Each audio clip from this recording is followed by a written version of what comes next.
rock star thing. I told him I would bring my bling. I would wear my bling if he could introduce me as rock star. So he overstepped it. I want to thank Dave and Randy Reynolds and the rest of the TMA board for giving me this opportunity to talk about the government only days before a major election. For months, I have looked at that agenda for TMA and wondered who was going to be speaking about the government. Little did I realize until last week it was going to be me. So I want you to know that I've been getting support and condolence emails all week. So I have a couple of disclaimers. My first disclaimer, I will not be talking about policy or candidates. Number two, my second disclaimer, I reserve the right to not answer questions about those two topics. My third disclaimer is I do not represent the total government of local, city, county, state, federal entities. So from there, I'll go forward. I do represent the Pima County Board of Supervisors and happily use whatever connections I can find in other government offices to strengthen the bridge between connections. My official title is Faith-Based and Community Coordinator. I consider myself a guide, a connector, and a support person for the social service programs and the spiritually beneficial activities of the faith community. I do not promote specific religions, although I work with those specific religions who ask for support. I've been blessed with this opportunity to support and to strengthen the body of Christ and all faiths interacting with the government. In that capacity, I have had the opportunity to work with the best people in Pima County. I have the opportunity to see many daily acts of kindness, generosity, and mercy performed throughout the faith community. It has been my mission to help elected officials to see and understand the many ways the body of Christ and all faiths benefit our residents every day and every hour, and find ways that government can support those activities of the faith community.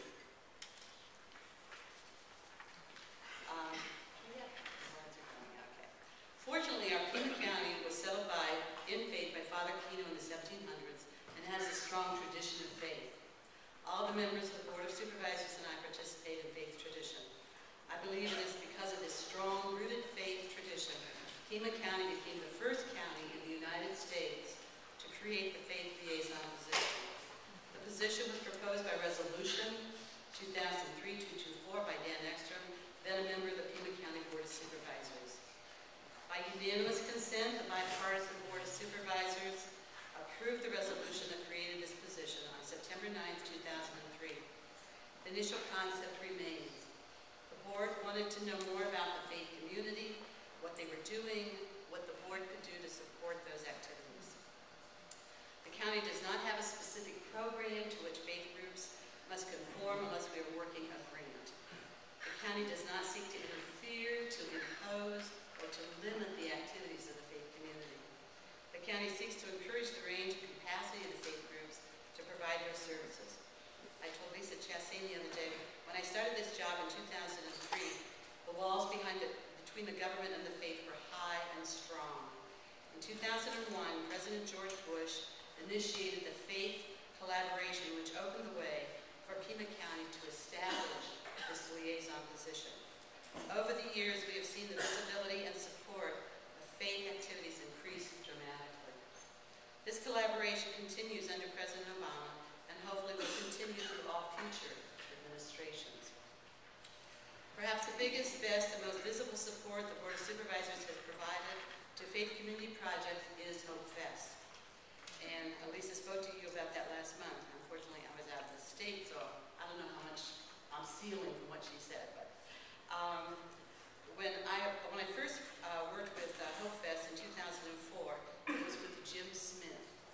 And when I realized the financial difficulties Hope Fest was having at the Tucson Community Center, I went to the Board of Supervisors and asked if Hope Fest there was something Pima County could do to help the Hope Fest at that point. And Dan Ekstrom met with Jim Smith and agreed that the Keno Stadium and staff would be made available at no charge, and that has continued to this day. In 2008, the year after Lisa took over the Hope Fest won a national award of $10,000 for being one of the top 10 Make a Difference Day projects in the nation. The collaboration of the faith community and the government to sponsor Hope Fest helped make Hope Fest an outstanding national project. Under Lisa's direction, Hope Fest has continued to grow and expand. This year she has expanded it to Phoenix. She says now, after working with the Maricopa Board of Supervisors, she really appreciates the difference that active support by the Pima County Board of Supervisors makes.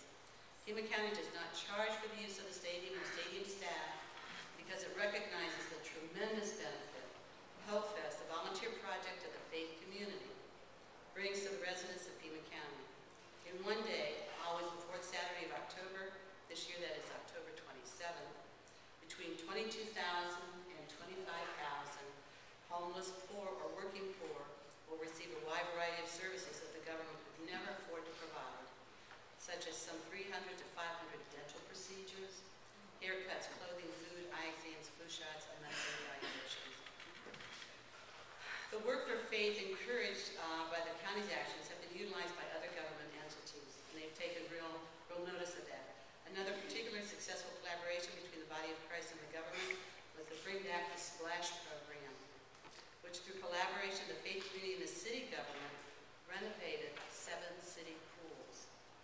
Part of my support to the faith community is to invite elected officials from all levels of government to participate with and or observe the faith community in action.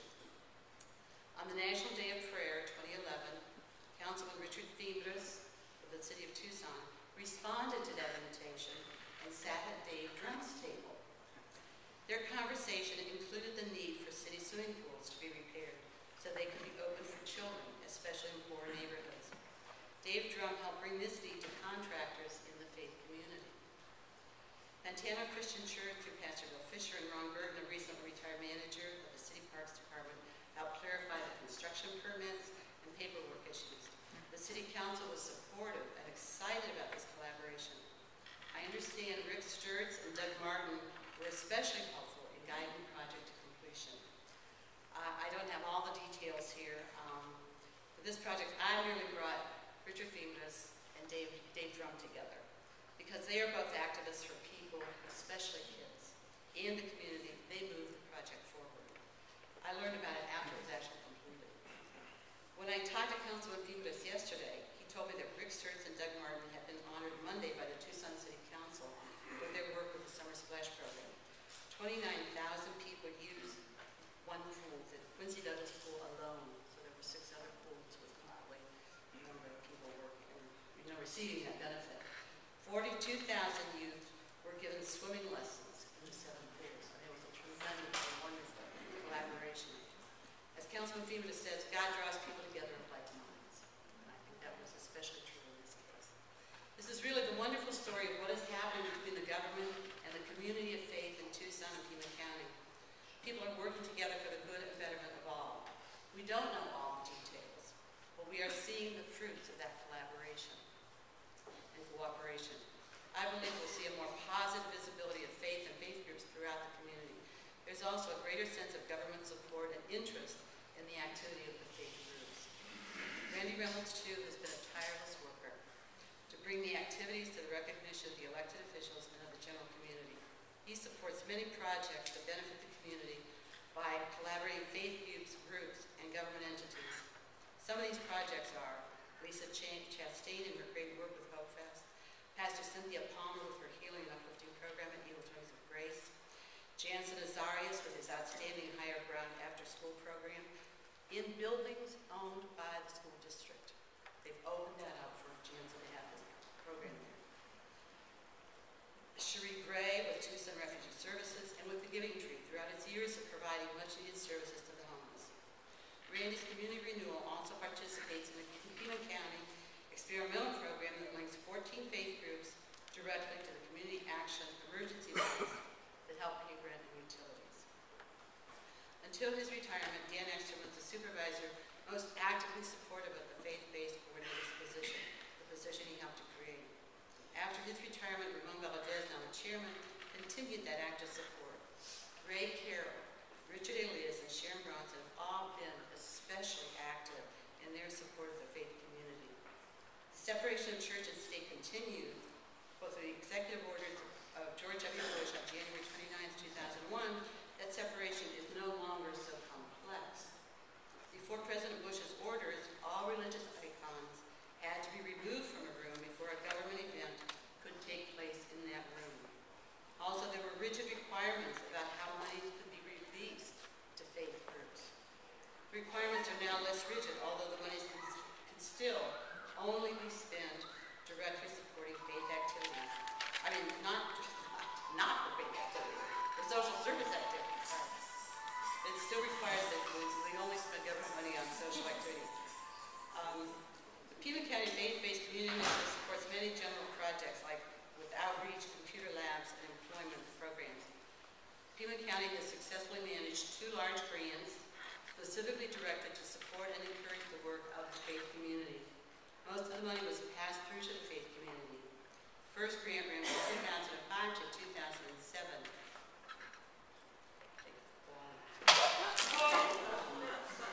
Now, God, that was not nice. I didn't want to wear the water, I wanted to drink it.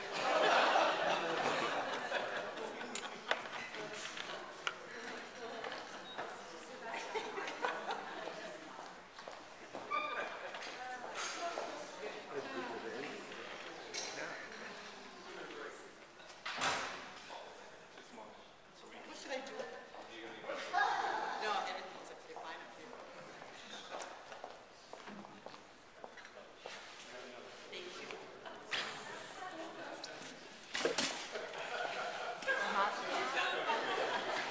Well, with that little break.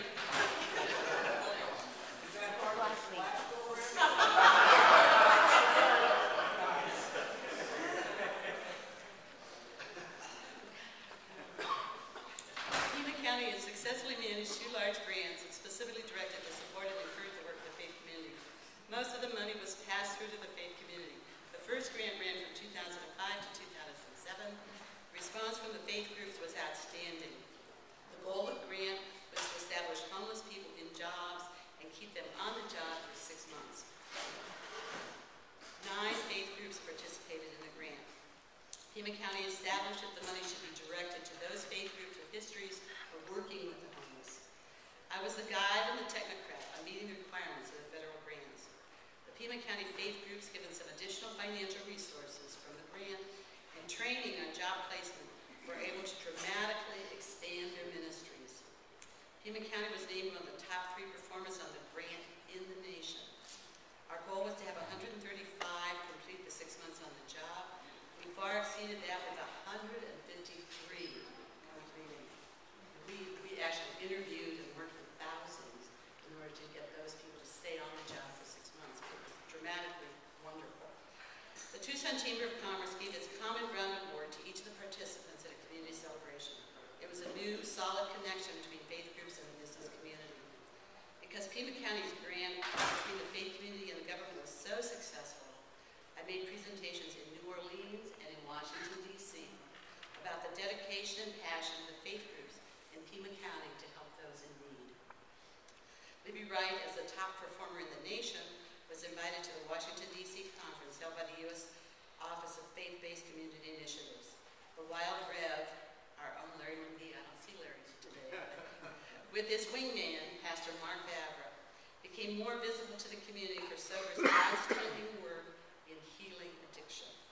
Sober became a major component of the very successful Meth-Free Alliance team and expanded their faith-based message into 3 states and about 19 local sites. Overall, the grant experience was a congenial, positive experience for those involved and generally expanded the visibility and confidence that government and faith-based collaborations benefit. Best of all, we remain trusting and willing to work together on future programs. Because of this success, Arizona was chosen by the Bush administration to be the first state to direct and to sponsor a state-run White House faith-based conference through Governor Napolitano's State Office of Faith-Based Initiatives, which was directed by Janice Scott at that time. Many of you know Jan, the wonderful work that she does.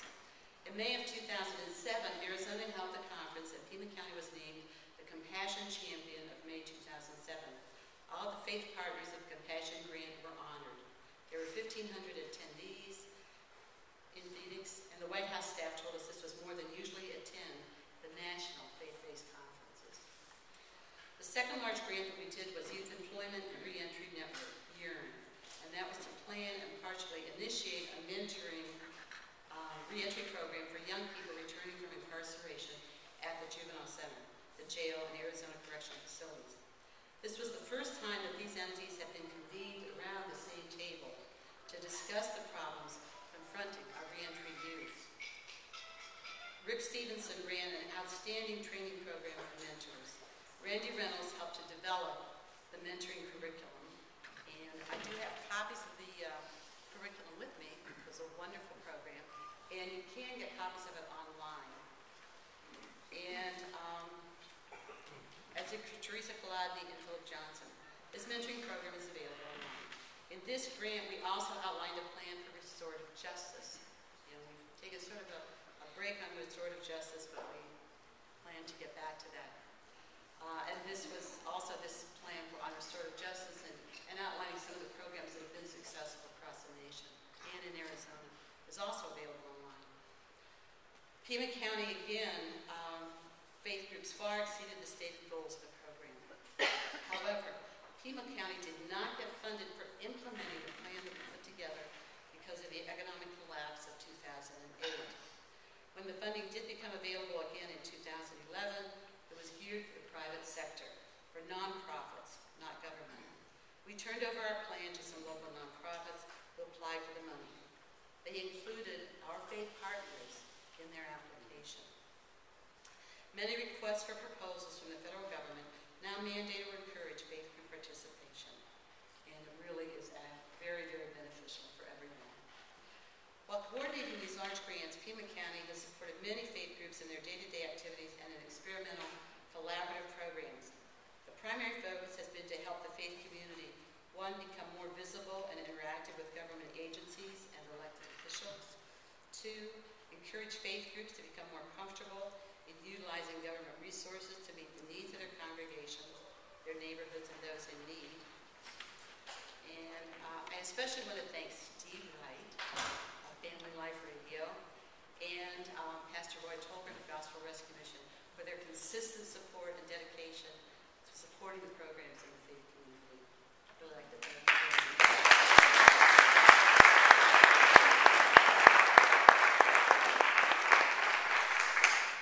Especially during the economic recession, this collaboration has been critical. The need has been greater than either the government or the faith community could meet alone. Ongoing annual activities promoting government understanding and support of the faith community. We have the National Day of Prayer with our leaders Suzette Howe, Lois Bly, who's with us, and Veronica Costa, who's not here today. But Lois has just done an outstanding job and is now actually the state director of the National Day of Prayer. So then we have the Racial Reconciliation Conference. We've been working with Pastor Willis and his family since 2004. And these are the annual activities that we do. The Recovery Walk we did for 2 years with Pastors Larry Munguia and Pete Moore. That's ongoing. We're not as involved in that. The Meth Free Alliance continues. And we started that in 2005. Pastor Larry Munguia and Mark Davra, Bishop Kakinas, Peg Carmen, and Code were some of the initial people who started that.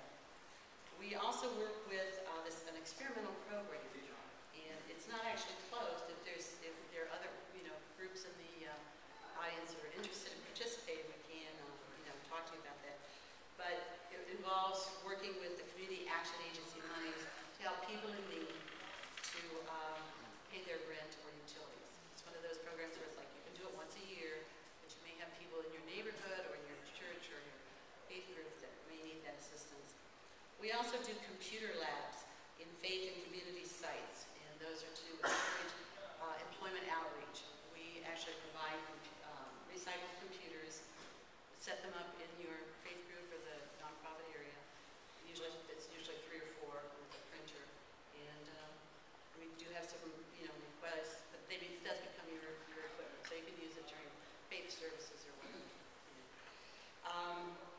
We also are doing supportive neighborhood programs that are supported by faith groups. We just completed this last weekend. We did a wonderful program out at 3 Points of Robles Junction. Pastor Dave Miller is very involved with that and does wonderful leadership in helping that come together.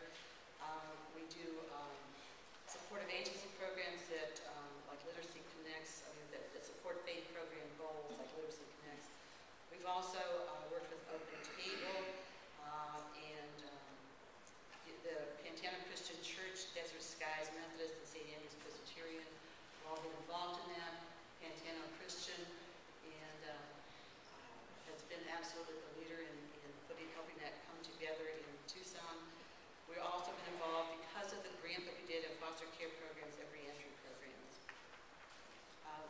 In the summer, for the past 3 years, we've been doing a First Responders Fair to encourage youth to understand more about those groups that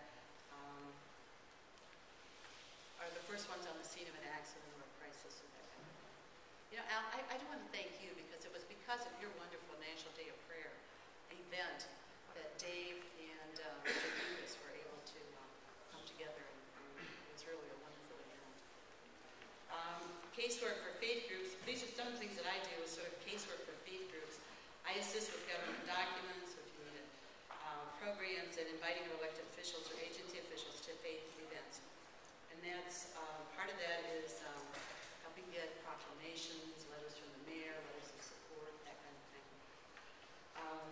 And one of the other things I was able to do, Humane Borders needed to find a new place for its operations, and we were able to find a new place for them to have as their home church. I also do casework for individuals referred by faith groups. If they find or need resources, you may find them, I look hard, and I've been pretty successful so far. I'm sort of the ombudsman of the faith community. I may not have the answer, but I'll work hard to find what we can do, what can be done. We've had several major one-time events. We did a big event in 2003 as a kickoff, strengthening families through faith-based initiatives. We had 535 people attend, and amazingly, most of them stayed for the day. It was just an impressive showing of how much people were interested in collaborating. That's what we were so excited about. 2005, we helped with the Katrina refugee assistance. 2007, we did the National White House Conference in Phoenix. 2006, we did the first meth-free conference at Villanueva. 2008, we did a preparedness conference at Villanueva. 2011, we were very involved in the Tucson tragedy with the chaplains from the General Assembly and Red Cross faith activities. 2011, we did FEMA Faithful Preparedness Conference for Faith Leaders. In January 7th, 2011, we did the Beyond commemorating the Tucson tragedy. And that was a wonderful event that they helped set up. And I don't see Chris and Steve as left for the moment, but they were wonderful in helping put that together.